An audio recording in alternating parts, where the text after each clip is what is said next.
Nagawa na natin ang dashboard para sa mode number 1 ng ating LX Sub Universal Coin Board version 2, ang coin counter.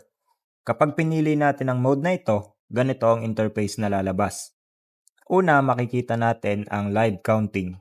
Ito ang bilang ng coins na tuloy-tuloy na nagbabago habang nagka-count ang ating coin hopper machine. Meron din tayong remove current count button. Ang purpose nito ay para i-clear or i-reset yung bilang na nasa live counting.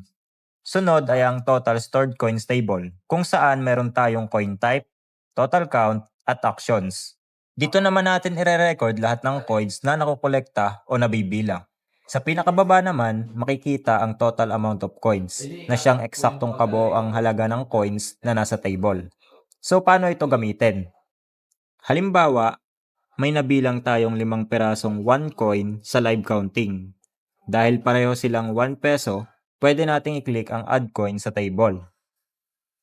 Pagka-click, mare-record na kung ilang peraso ng 1 coin ang nasa live count. Paano naman kung 5 coin ang inilagay natin?